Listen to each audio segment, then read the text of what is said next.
Hello everybody, thanks for clicking on this video. Today I'm going to be talking about Eddie Van Halen. Today is Eddie Van Halen's birthday, January 26th, and I figured I'd want to do a tribute to Eddie Van Halen. I wanted to on the year anniversary on October 6th, but I was busy with other stuff and doing things, and then I thought, well, yeah, you know what, I think I'll just wait a little bit and then wait until his birthday. His birthday's in January sometime. So, anyways, today is Eddie Van Halen's birthday, and I just wanted to do a special shout out and another tribute to one of my heroes, somebody who influenced me with the guitar, as far as guitarists and many other ways. Eddie Van Halen's music was great.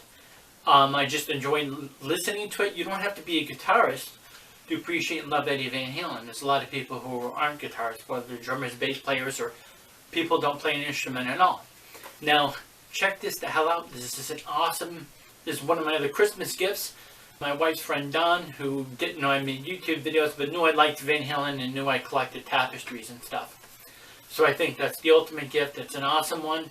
I got this shirt. I'm kind of irritated by it because it looks more orange. I don't know how it's going to look on video specifically, but it looks more orange than like bright red. They kind of screwed up the color scheme on this, I think, or the color. What else can I say specifically about Eddie Van Halen that's never been said before? He was awesome, he was great, he was this, that. You know, most people already know that. Most people have already said that, and of course agree with that. But today I'm just going to go in with several other things that I remember about Eddie Van Halen and that I like, and about Van Halen, the band themselves. So one of the first things, magic, that's the musicianship of the band.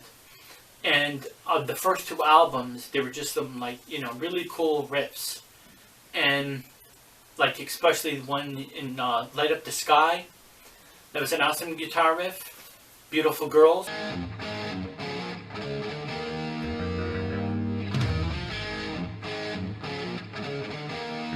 Skit thing that they use. You ever see the Saturday Night Live skit where they use that clip, that piece of music? What the F?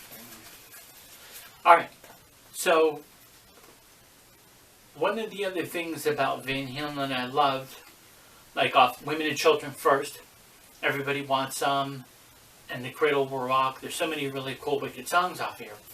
What I really like is the fact that they did a lot of, like, joking around, screwing around, whatever the heck you want to call it, in the studio.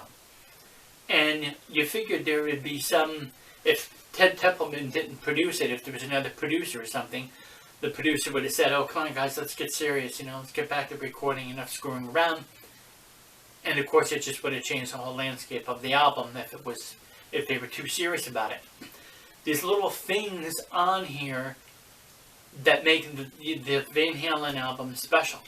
At least for a little bit. I mean, you don't want to be dicking around on every single dang song, but there's those specific songs that have those moments where Roth is screwing around with something and then saying stuff, and they're like, yeah, you know what, hey, let's keep that on the album. That's the magic, that's the musicians. I've always liked those kind of high heels too, you know. No, don't take them off, leave them on. So Eddie kind of did put out a solo album, so to speak. It was the soundtrack to the Wildlife movie picture. I've never really seen the whole movie, but there's clips of it, and there's a whole selection thing on YouTube of each song. It's okay. It's like an Eddie Van Halen solo album, but he was kind of like holding back, I guess. He didn't want to use too much of his good stuff. But some of the stuff he did, some of the stuff later comes up in other songs. So the opening song you heard in the thing I used for the intro was Ripley, which is off of that.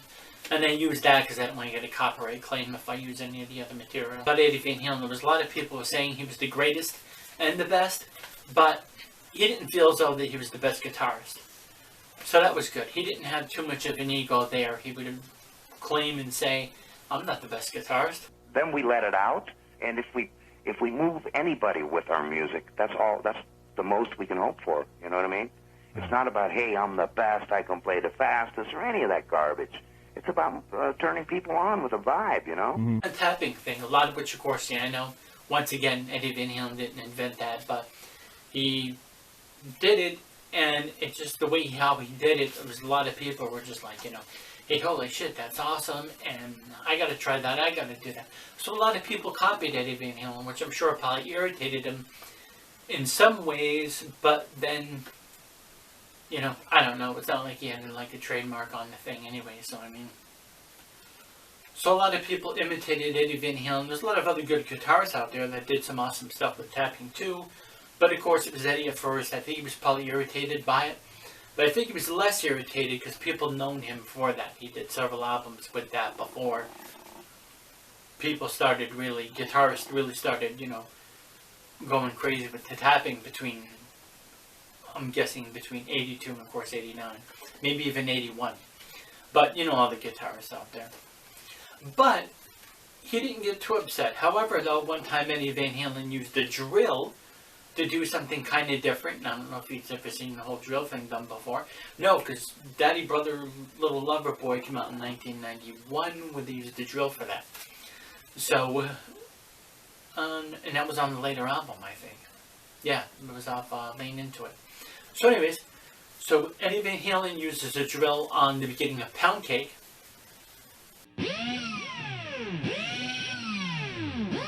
Paul Gilbert, who was an awesome guitarist, got irritated that he did that. And he was like, oh, I was using the drill since 85. It's like, well, geez, Paul, now you know how Eddie feels. It's just another thing that, okay, yeah, Paul Gilbert used it first, and Eddie Van Halen used it in one song. You know, it's not like he used it on a bunch of songs. It's just the beginning of the intro. Eddie was just using the drill sound. He wasn't using it like the guitar pick thing. Until no, it was before that. It was back in 83, so it would have been before they were recording, or right in the beginnings of the recording of 1984, the album. But he wanted to join Kiss, which would have been weird. That would have been a thing that would have just changed the whole landscape of music, you know, really much. The reason, one of the main reasons why, of course, I use tapestries and stuff, I'll show you my Van Halen wall. But there's the Van Halen wall, and it's an incredible thing. There's all the Van Halen albums right here, or should I say the first 6. And I can see how Eddie Van Halen wanted something different. He was getting frustrated and tired of Van Halen, and I think the Kiss members would have liked him if he wasn't doing anything and just Van Halen just completely broke up and he was on his own. But Gene Simmons is like, no, stay with Van Halen. You got a good thing going there. So, of course, luckily he did. So that's a really good thing. On the other side of my camera right there is 3 windows and lights blaring in, and it just reflects off the pictures. But the Van Halen wall thing I loved, and I was doing that, and I did it in 2019. That's another little tribute thing for a Van Halen logo. So I've been wanting to use this one. Note on this, I feel as though that there's autograph on it. That's cool. Hey, you know what's a signature series? Eddie Van Halen's albums. Eddie Van Halen's music. That's his signature, his mark that he left behind on music. Not just his initials, him writing his name. I can't see people buying an album with Eddie Van Halen's signature on it, especially at these prices. Look at this gouge. And the towels, the tapestries, and the blankets and all this other stuff of Van Halen or anything else are cool and neat, and it's good to show, you know, that you're a fan and you want to collect these things. That's for sure, I do. But I just think it's stupid when people try to, like, you know, price gouge and take advantage of stuff like that. In conclusion to my video, I just wanted to make another video talking about Eddie Van Halen, remembering Eddie Van Halen. Today would have been Eddie Van Halen's 67th birthday. Man, we all miss Eddie Van Halen. We wish that there was more music to come by Eddie Van Halen. There's going to be older stuff probably released of the older stuff, depending on what Wolf and Alex do. I'll always be a Van Halen fan and have special memories when I listen to those specific albums. I know you will too. Even for the people who discover them later, we got to keep Eddie Van Halen's spirit and music alive, and the best way to do that is to talk about him, celebrate him, Eddie Van Halen and the band and their music, and keep it rocking. Thanks for watching. See ya.